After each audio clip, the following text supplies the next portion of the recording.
Nous sommes le lundi 26 mars 1962. Si vous allumiez la radio, vous pourriez entendre Johnny Hallyday vous demander de retenir la nuit. Chubby Checker vous proposait de danser encore le twist avec lui. Vous pourriez entendre Bob Dylan qui vient de sortir son premier album, ou John Baez qui vient de sortir son deuxième. Bienvenue au début des 60s. Mesdames, Mesdemoiselles, Messieurs, bonsoir. Mes chers amis, bonsoir. Bonjour mesdames, bonjour mesdemoiselles, bonjour messieurs. Bonsoir à tous et merci à tous les habitants de Douai d'être venus si nombreux ce soir assister à cette émission retransmise en direct depuis votre salle des sports. Aujourd'hui à la télévision. Qu'est-ce que la télévision ? Notre émission va justement se dérouler à la télévision. Par Thibault Lehégard. Et puis, ça a été une révolution, la télévision. Aujourd'hui à la télévision est un podcast qui explore tous les programmes de télévision qui ont été diffusés au cours d'une journée prise au hasard, ou presque, entre 1949 et hier. Attention, top de départ. Qu'est-ce que c'est que de regarder la télévision en 1962 ? Déjà, quand on allume son récepteur, il n'y a pas le choix, il n'y a qu'une seule chaîne. C'est une époque où tout le monde regarde la même chose. Alors je dis tout le monde, mais c'est pas vrai, puisqu'il n'y a que 3 400 000 récepteurs en France, ce qui veut dire que moins de la moitié des Françaises et des Français ont un poste chez eux. Ensuite, quand on veut regarder la télévision, il faut aussi l'allumer au bon moment de la journée. Le matin, il n'y a rien, l'antenne ouvre, comme on dit, vers midi. Le premier programme de la journée, c'est donc le journal télévisé. Ensuite, l'après-midi, coupure, les écrans sont vides. Puis les programmes reprennent vers 18 ou 19h, après quoi le JT, les émissions du soir. Il n'y a que le dimanche, finalement, qui est une journée continue d'émissions, puisque les gens sont chez eux. Certains disent « La télévision n'est pas assez divertissante, elle ne vise qu'à cultiver et nous avons envie de nous divertir. » D'autres disent au contraire « La télévision n'est pas assez éducative, elle doit contribuer avant tout à accroître la culture des téléspectateurs. » Si je regarde un petit peu ce qui a été diffusé au cours de cette journée du 26 mars 1962, j'en vois un petit peu pour tous les goûts. Je vois du divertissement, avec par exemple une variété au cours de laquelle sont invités des vedettes du moment, comme Richard Anthony, comme Les Chaussettes Noires. Je vois aussi une émission de sketch, je vois ensuite aussi des émissions culturelles. Ce soir, en deuxième partie de soirée, il y aura une émission sur la peinture. Et puis, je vois aussi, toujours dans le domaine un peu éducatif, je vois aussi la télévision scolaire. C'est-à-dire que c'était des programmes qui n'ont pas duré très longtemps. C'était des petits cours filmés à destination des enfants et qui faisaient en quelque sorte une classe à la maison en complément de l'école. Mais tout d'abord, nous allons faire place à ce qui est au premier rang de nos préoccupations, l'actualité. Commençons alors par les actualités. Et aujourd'hui, au journal de 13h, il y a beaucoup de choses, puisqu'on apprend qu'il y a la fête des jonquilles dans une commune de la Seine-et-Marne. On apprend aussi qu'il y a eu un accident de voiture à Aix-en-Provence. On est informé de la démission du Premier ministre sud-coréen et aussi que les transports parisiens fêtent leurs 300 ans.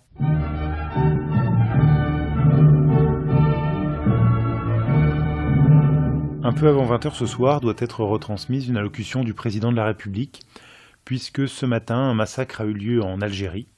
L'armée a ouvert le feu sur la foule, c'est la fusillade de la rue d'Isly, à Alger. Il est prévu que les Françaises et les Français s'expriment prochainement par référendum pour ou contre l'autodétermination du peuple en Algérie.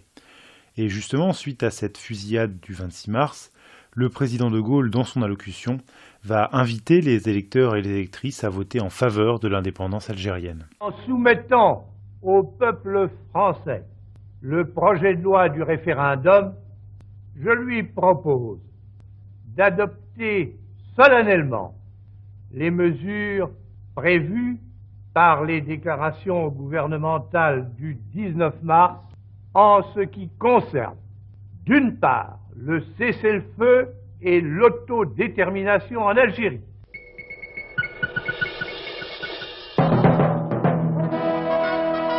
Il faut parler aussi de ceux et celles qui la font, cette information, c'est-à-dire les journalistes de la télévision. Or, justement, au cours des journées précédentes, le présentateur du journal télévisé, Joseph Pasteur, a été suspendu de ses fonctions. On apprend dans la presse que s'il a été suspendu, c'est parce que le Conseil des ministres a jugé que Pasteur était trop, je cite, provoquant dans sa manière de traiter de la politique intérieure. Alors, qu'est-ce qu'il faut entendre par trop provoquant ? Il faut entendre en fait que Pasteur a été jugé trop libre, trop critique. C'est vrai que Joseph Pasteur, il est en plus l'animateur du syndicat des journalistes de la radio et de la télévision. On se rappelle qu'à cette époque, la radio et la télévision française sont sous la tutelle du gouvernement, les critiques passent assez mal et les voix dissidentes comme celle de Joseph Pasteur ne portent jamais très longtemps. Sans transition, je vous livre cette brève qui est parue dans le Télérama de cette semaine, page 27 pour être précis. Je vous la lis. Au déjeuner de la presse étrangère, le vendredi 16, M. de la Malène, secrétaire d'État à l'information, a déclaré « Je ne pense pas qu'il y ait au monde un pays où la liberté d'expression des journalistes à l'égard du gouvernement soit aussi grande. » La télévision est au service de l'œil humain qui s'accommode admirablement de ses procédés. Il fusionne tous les points en une image unique. Comme au cinéma, la succession rapide d'images immobiles lui donne l'impression du mouvement. Au milieu de cette actualité un petit peu lourde, aujourd'hui, il y a quand même un grand événement à la télévision, c'est le retour des copains. Que vous ayez ou non une télévision chez vous, c'est impossible que vous n'ayez pas entendu parler du feuilleton Le Temps des copains. Il a été rapidement raccourci en seulement Les copains. Alors ce n'est pas le premier feuilleton de la télévision française, mais c'est son premier succès. Un succès qui a été immense. Un peu plus tard, on aurait même pu parler d'un véritable phénomène. Alors qui sont ces copains ? Eh bien ce sont Étienne, Lucien et Jean, 3 jeunes garçons qui ont été reçus au baccalauréat et qui montent à Paris, comme on disait à l'époque, pour commencer leurs études. Alors il y en a un qui fera ses études en médecine, l'autre entrera à Sciences Po et le troisième choisira d'étudier les beaux-arts. C'est un feuilleton qui est extrêmement apprécié des adolescents. Dans le même temps, il est emblématique de l'émergence de la jeunesse dans la société française d'après-guerre. C'est un feuilleton qui a un ton léger, les scénarios sont sans prétention et le propos il est même loin d'être ébouriffant comme vous allez pouvoir l'entendre. Ne fais pas ça si tu tiens à garder mon amitié. Tu es fou, non, tu tiens à briser ta carrière. Pour une Mariette. Je l'aime. Elle est remplaçable. Non. Si, elle est remplaçable, à des milliers d'exemplaires. Par des Nicole, des Claudine, des Marie-France, des Catherine, des Micheline. Et cette torchère-là, toujours en mitard. Parcours le calendrier, puis tu trouveras. Non mais regarde-moi tes yeux bouffis. Tu es rentré à minuit, où étais-tu ? Un mouton du Vernet. Mouton du Vernet. Eh oui. J'essaie de retrouver la rue de Mariette. Il faisait nuit, j'ai pas bien fait attention, j'étais... Troublé, hein ? Ça, on s'en est rendu compte. Et pourtant, c'est un feuilleton qui plaît énormément. Alors pourquoi il plaît ? Il plaît parce que c'est peut-être le premier feuilleton qui va parler des relations entre les adultes et les jeunes. On le sait, ces relations intergénérationnelles, elles peuvent être parfois compliquées. Il va aussi parler des aspirations de la jeunesse, de leurs loisirs, de leurs amours. Alors, il faut bien s'imaginer quand même que ce n'est pas un feuilleton qui est très transgressif, loin de là, puisque les relations amoureuses qu'on y voit sont tout à fait conformes à la morale de l'époque. Je donne un exemple, les 3 copains, ils envisagent tous forcément de se marier. Le Temps des copains, c'est aussi avant tout une grande histoire d'amitié entre 3 jeunes garçons. Tout commence par leur emménagement en colocation dans une petite caravane où ils vivent à 3, étant donné le prix des loyers parisiens, et des liens étroits se nouent entre eux au fil des épisodes. On assiste souvent à des scènes où la camaraderie est forte, comme dans cette scène où Lucien a un coup de blues et envisage de rentrer dans le sud, et Jean vient le rattraper pratiquement de justesse. Dis donc, il faut que je vienne te rechercher jusqu'au Luxembourg. Tu es parti de la caravane à l'aube et Étienne me dit que tu fais tes mal. Mais tu peux pas te confier à nous, non, si tu as un problème. À quoi servons-nous, nous ? Hein ? Et l'amitié ? À quoi ça sert ? Excuse-moi, James, je t'aime bien, mais tu ne peux rien pour moi, je n'ai aucun talent. Mais qu'est-ce que tu en sais ? En fait, tu ne pousses jamais rien à bout. Tu t'arrêtes toujours au milieu du chemin. Allez, à confesse, mon Dieu. Tu m'échapperas pas. James, ce que je voudrais faire, ça c'est déjà fait. Tout c'est déjà fait. Des fruits, des fleurs, des feuilles et des branches. Moi, ce que je voudrais faire, c'est des rues de la couleur qui giclent, qui hurlent, qui éclatent. Lucien, que l'on vient d'entendre, c'est celui qui a un accent méridional. Lucien, il est joué par un acteur qui s'appelle Henri Tizot. Et Henri Tizot, c'est celui des 3 acteurs jouant les copains qui va connaître la plus grande notoriété. Rapidement, il devient une immense vedette de télévision. Ça, on le sait parce qu'il fait régulièrement l'objet d'articles dans la presse magazine télé, on le voit sur les couvertures. Dans les magazines, on apprend par exemple qu'il est réclamé dans tous les grands galas du moment, on se l'arrache. Il participe aussi à beaucoup d'émissions de variété très populaires chez les jeunes, à la télévision. Et en plus, il se lance dans une carrière au cinéma. Alors c'est un parcours qui est assez classique de celui des acteurs et des actrices qui se sont révélés par la télévision. La différence, c'est qu'Henri Tizot, lui, il aime la scène, à tel point qu'il va aussi mener en parallèle de sa carrière à la télévision une carrière au musical, et il va tout particulièrement s'illustrer dans des numéros d'imitation du général de Gaulle.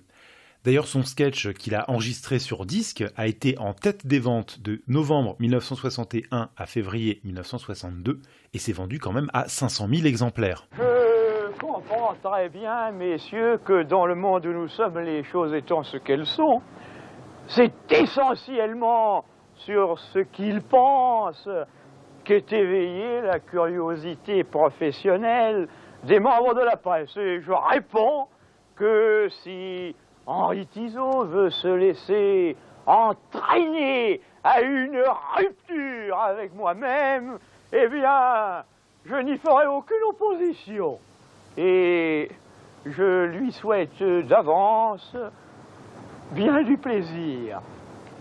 Jamais, plus qu'ici, et mieux que ce soir, je n'ai senti combien c'est beau, combien c'est grand, combien c'est généreux. Paris, vive la France! C'était donc Henri Tizot imitant le général de Gaulle. Alors revenons un petit peu à ce qu'il se passe ce lundi 26 mars 1962. Quel rapport avec le temps des copains ? C'est pas le début du temps des copains, c'est plutôt sa reprise. C'est-à-dire que c'est le début de la deuxième série. À cette époque, on parle plutôt que de série que de saison. La première série du temps des copains, elle a été diffusée à partir du 16 octobre 1961. Elle a compté 50 épisodes très courts de 13 minutes. C'est un format qui est très courant dans les années 1960. Et chaque épisode a été diffusé tous les jours avant le journal télévisé de 20h, qui est là aussi vraiment un créneau de choix pour le feuilleton. Beaucoup de feuilletons ont été diffusés tous les jours avant le journal télévisé. Et le succès en fait de la première série du temps des copains a été tel qu'une deuxième série a été mise en chantier rapidement. Et ce n'est pas du tout la norme en fait. Il est inhabituel qu'une série connaisse une suite. Jusqu'à présent, il n'y avait eu que des feuilletons qui s'étaient interrompus à la fin de la diffusion de la première série, comme c'était censé se passer. Donc ce retour en fait, c'est quelque chose qui est inhabituel et qui souligne également le succès du temps des copains. Durant plusieurs semaines, Télé 7 jours a entretenu l'attente en publiant dans chaque numéro 2 pages d'une bande dessinée épisodique. Cette bande dessinée, elle paraît dans les pages jeunesse du magazine, juste avant la bande dessinée Ivanhoe, qui est tirée, elle, d'un feuilleton britannique qui a connu un très grand succès en France au même moment.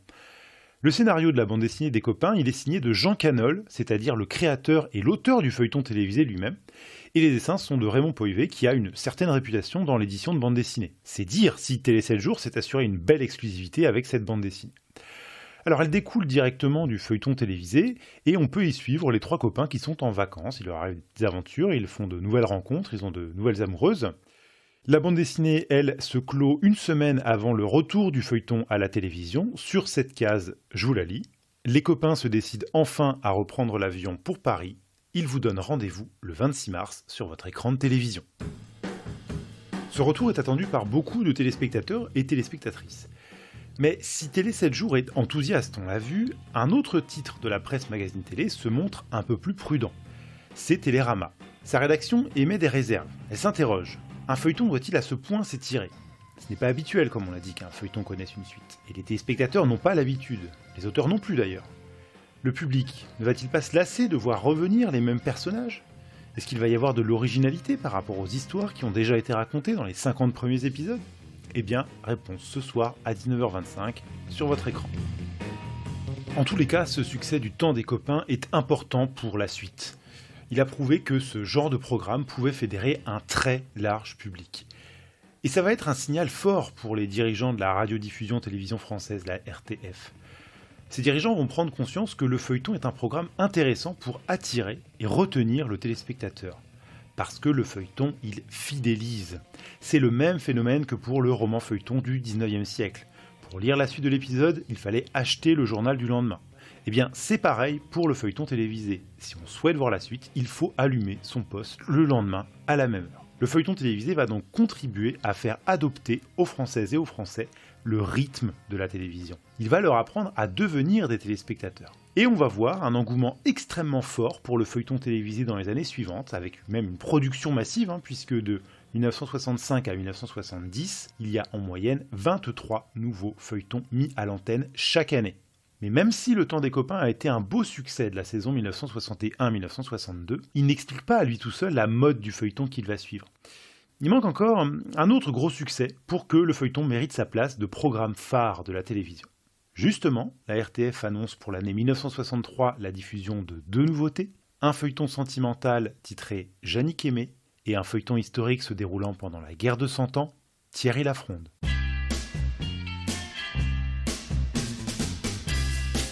Qu'est-ce qu'on peut lire dans la presse de ce lundi 26 mars 1962 ?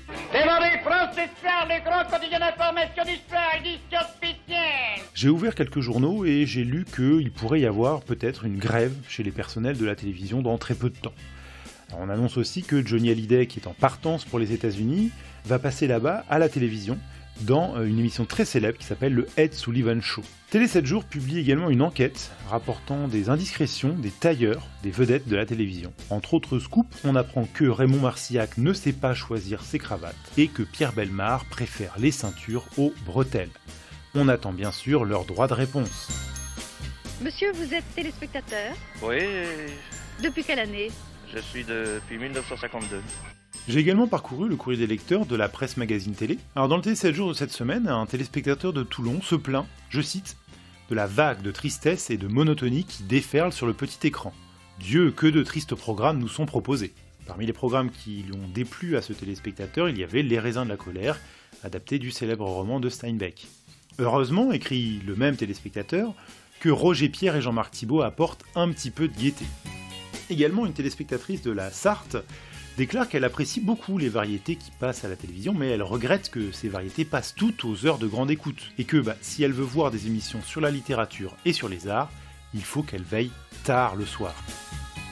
Nous sommes le lundi 26 mars 1962, et ce soir l'antenne fermera à 23h50.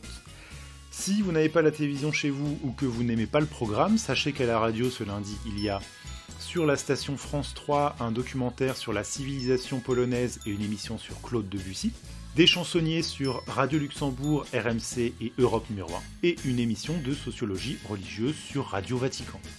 C'est tout pour aujourd'hui. Bonsoir. Aujourd'hui à la télévision est un podcast de Thibault Le Hégara, avec dans ce numéro les voix de Pierre Bellemare, Denise Fabre, Michel Drucker, Jean Thévenot, Catherine Langeais, Claude Contamine et un téléspectateur du Nord. Les archives que vous avez pu entendre sont conservées par l'Institut national de l'audiovisuel.